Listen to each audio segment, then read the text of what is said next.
Assalamualaikum warahmatullahi wabarakatuh. Waalaikumsalam warahmatullahi wabarakatuh. Alhamdulillah, wasyukurillah kita masih bisa berkumpul lagi di subuh hari ini untuk melaksanakan sholat subuh berjamaah. Dan alhamdulillah saya diberikan kesempatan untuk membacakan surat Al-Quran, surat Al-Imran di ayat 114 hingga 115.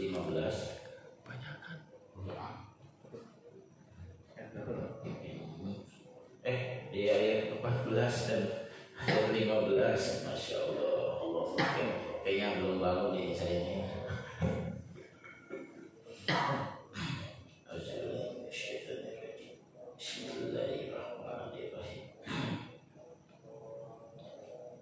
جئنا لنعصيه وعبوسا حلعت من النساء ولا معننا ولا قعنات يعريه كل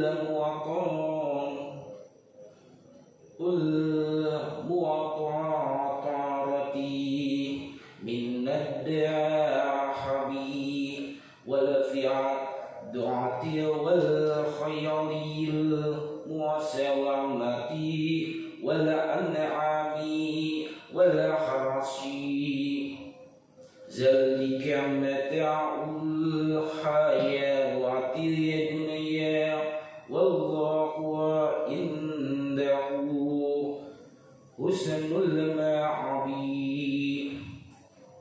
كل أعونا بيأوكم بخير من ذلكم للذين اتقوا عند ربهم جنات تجري من تحتها الأنهار خالدين فيها وأزواج مطهرة ورضوان من الله والله بصير بالعباد. Yang artinya dijadikan indah pada pandangan manusia kecintaan kepada apa-apa yang diinginkan, yaitu wanita-wanita, anak-anak, harta yang banyak dari jenis emas, perak, kuda pilihan, binatang-binatang ternak, dan sawah ladang. Itulah kesenangan hidup di dunia, dan di sisi Allah tempat kembali yang baik. Katakanlah, inginkah aku kabarkan kepadamu apa yang lebih baik dari yang demikian itu untuk orang-orang yang bertakwa kepada Allah? Dari sisi Rabb, mereka ada surga yang mengalir di bawahnya sungai-sungai. Mereka kekal di dalamnya, dan mereka dikaruniai istri-istri yang disucikan serta keridhaan Allah. Dan Allah yang maha melihat akan hamba-hambanya. Maha benar Allah dengan segala firman-Nya. Allah memberitahukan mengenai apa yang dijadikan indah bagi manusia dalam kehidupan dunia, yang merupakan berbagai ragam kenikmatan wanita dan anak. Allah memulainya dengan menyebut wanita karena fitnah yang ditimbulkan oleh wanita itu lebih berat, sebagaimana yang disebutkan dalam sebuah hadis sahih bahwa Rasulullah SAW bersabda, "Mattaraqtu ba'di fitnata a'dara ala riyaj'al minan nisa'i." Aku tidak meninggalkan suatu fitnah yang lebih bahaya bagi kaum laki-laki daripada wanita. Jika keinginan terhadap wanita itu dimaksudkan untuk menjaga kesucian dan lahirnya banyak keturunan, maka yang demikian itu sangat diharapkan, dianjurkan, dan disunnahkan. Sebagaimana beberapa hadis telah menganjurkan menikah dan memperbanyak nikah. Fa'inna khayra hadiyah hiya ummati absaruha nisa'a.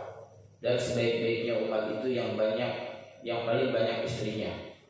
Juga sabdanya, dunya mata'u wa khairu mata'iha mar'atu salihatu inna za'ra ilayha saradahu wa in amaraha atwa adahu wa in khaba anha wa fi'adahu fi nafasiha wa ma'alihi.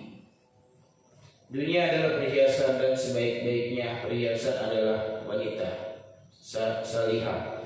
Jika ia suami memandangnya, dia istri menyenangkannya.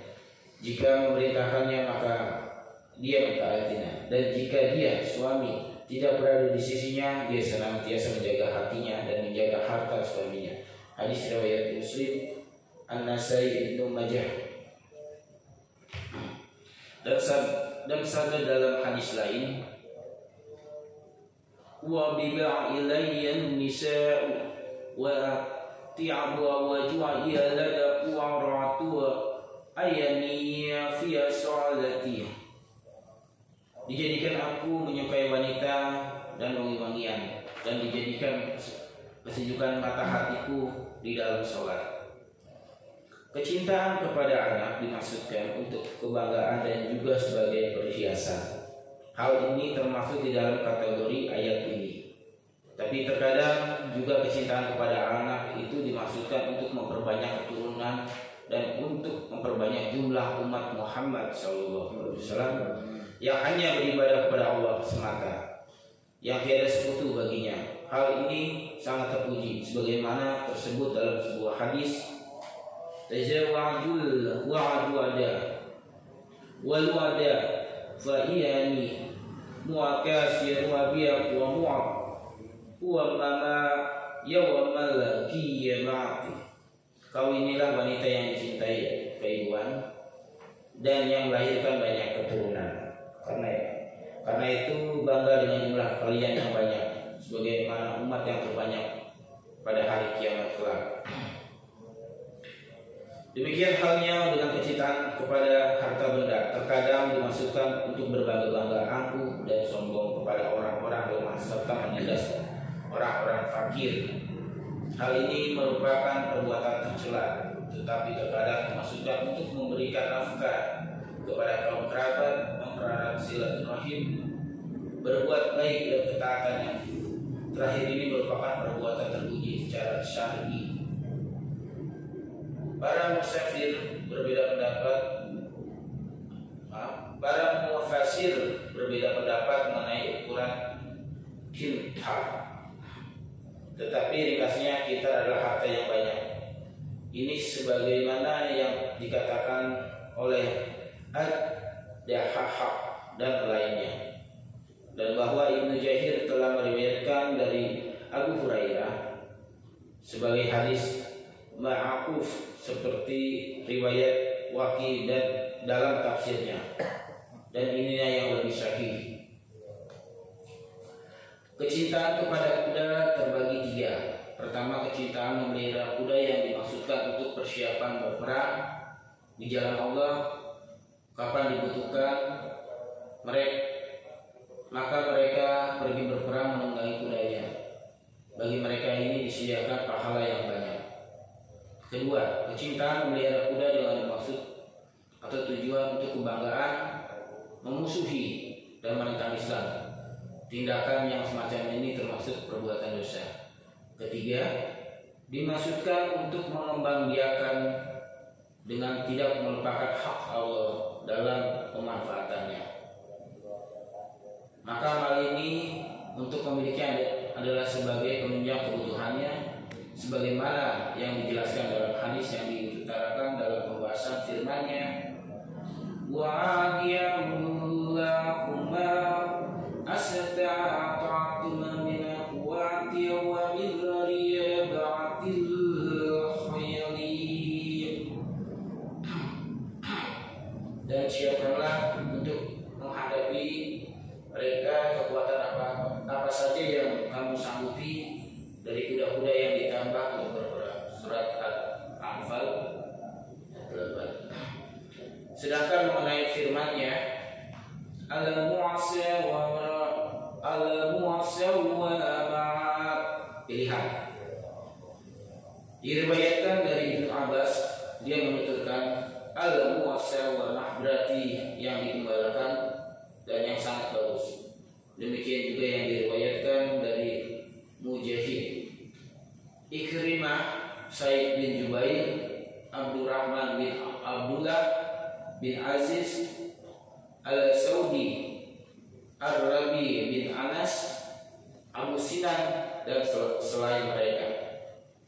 Dan Makhul mengatakan al-muwasawamah berarti belang putih di dahi dan kaki-kakinya. Dan juga yang berpendapat lain, firman-Nya wala an'am, binatang ternak yaitu unta, sapi dan kambing. Sedangkan firman-Nya wala harasi, sawah ladang, yakni tanah yang digunakan untuk bercocok tanam dan bertani. Imam Ahmad meriwayatkan dari Suwaid bin Hubairah dari Rasulullah SAW, beliau bersabda, hayyaruna lil mara'iyya da'wa mu'ratu wa ma'aratu awasyakatu wa ma'buratun. Sebaik-baiknya harta kekayaan seorang adalah kuda yang banyak beranak atau pohon kurma yang banyak berbuah. Selanjutnya Allah berfirman, zalika mata'ul hayatid dunya, itulah kesenangan hidup di dunia. Dengan kata lain, itulah bunga sekaligus perhiasan kehidupan dunia yang fana. Firman Allah, wallahu wa indahu husnul ma'ab, dan di sisi Allah lah tempat kembali yang baik, surga, yaitu tempat kembali dari pahala yang baik. Firman-Nya, qul a'udzu billahi wa kuma bi khairin min zalikum, katakanlah, maukah aku kabarkan kepadamu apa yang lebih baik dari yang demikian itu, yakni katakanlah, wahai Muhammad, kepada umat manusia, maukah aku kabarkan kepada kalian sesuatu yang lebih baik daripada apa yang dijadikan indah pada pandangan manusia dalam kehidupan dunia ini, merupakan kesenangan dan kenikmatan yang pasti semua itu sirna. Selain itu Allah memberitahukan hal tersebut seraya berfirman, lilladzina taqaw inda rabbihim jannatun tajri min tahtihal anhar, untuk orang-orang yang bertakwa di sisi Rabb mereka ada surga yang mengalir di bawahnya sungai-sungai, yaitu dari berbagai sisi surga dan sudutnya mengalir sungai-sungai dari berbagai jenis minuman, baik berupa madu, susu, khamar, air dan selainnya, yang tidak pernah dilihat mata, didengar telinga, dan tidak pernah terbesit dalam hati. Khalidina fiha, mereka kekal di dalamnya, maksudnya tinggal di sana selamanya, tidak ingin pindah darinya. Firman-Nya, wa ajwajuna mu'atahharatun, dan mereka dikaruniai istri-istri yang disucikan, yaitu yang disucikan dari berbagai macam kotoran, penyakit, haid, nifas dan yang lain, sebagaimana yang dialami kaum wanita di dunia ini. Wa ridwanun minallahi, serta keridhaan Allah, yaitu bahwa mereka diberikan keridhaan oleh Allah sehingga tidak lagi mendapatkan murkanya untuk selamanya. Maka Allah berfirman dalam surat lain, dalam surat At-Taubah, wa ridwanun minallahi akbar, dan keridhaan Allah itu adalah lebih lebih besar, yakni ia lebih besar daripada kenikmatan abadi yang diberikan kepada mereka. Selain itu, dia berfirman, wallahu basir bil ibad, dan Allah Maha melihat akan hamba-hambanya, dengan pengertian bahwa Allah akan memberikan kepada setiap orang sesuai dengan atau berdasarkan haknya masing-masing. Barakallah. Demikian pembahasan mengenai surat Al-Imran ayat 14 hingga 15.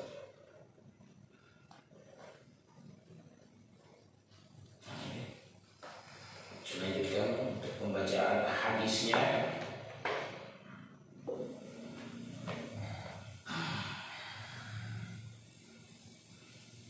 Dari Abis bin Rabiyah berkata, saya melihat Umar bin Al-Khattab mencium Hajar Aswad seraya berkata, saya mengetahui bahwa kamu adalah batu. Kamu tidak dapat memberikan manfaat dan tidak pula dapat membahayakan. Seandainya saya tidak melihat Rasulullah SAW mencium kamu, pastilah aku juga tidak mau mencium. Muttafaq alaih. Penjelasan di sari hadis. 1. Menyerahkan semua urusan agama kepada pembuat syariat dan mengikutinya dengan baik dalam hal-hal yang tidak dapat diketahui maknanya. Ini merupakan kaidah agung dalam mengikuti Nabi terhadap apa yang beliau lakukan meskipun kita tidak mengetahui hikmahnya. Kedua, sebagai bantahan terhadap pemahaman sebagian orang-orang bodoh bahwa Hajar Aswad mempunyai khasiat yang kembali pada bendanya sendiri. Ketiga, beberapa sunnah yang merupakan ucapan dan perbuatan, dan sesungguhnya seorang pemimpin apabila merasa khawatir perbuatannya dapat menyebabkan pemahaman yang keliru bagi seseorang, maka hendaklah ia bersegera memberi penjelasan. Saya ulangi. Dari Abis bin Rabiyah berkata, saya melihat Umar bin Khattab mencium Hajar Aswad seraya berkata, saya mengetahui bahwa kamu adalah batu. Kamu tidak dapat memberikan manfaat dan tidak pula dapat membahayakan. Seandainya saya tidak melihat Rasulullah SAW mencium kamu, pastilah aku juga tidak mau mencium. Muttafaq alaih. Penjelasannya ada 3 penjelasan di sini.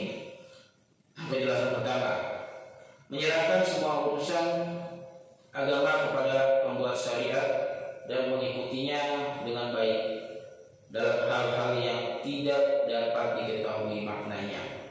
Ini merupakan kaidah agung dalam mengikuti Nabi terhadap apa yang beliau lakukan meskipun kita tidak mengetahui hikmahnya. Yang kedua, sebagai bantahan terhadap pemahaman sebagian orang-orang bodoh bahwa Hajar Aswad mempunyai khasiat yang kembali pada bendanya sendiri. Yang ketiga, beberapa sunnah yang merupakan ucapan dan perbuatan, dan sesungguhnya seorang pemimpin apabila merasa khawatir perbuatannya dapat menyebabkan pemahaman yang keliru bagi seseorang, maka hendaklah ia bersegera memberi penjelasannya. Barakallah.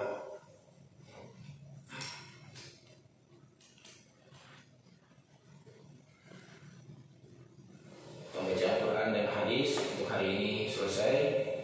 Terima kasih, semoga ini bermanfaat bagi kita semua. Assalamualaikum warahmatullahi wabarakatuh. Waalaikumsalam.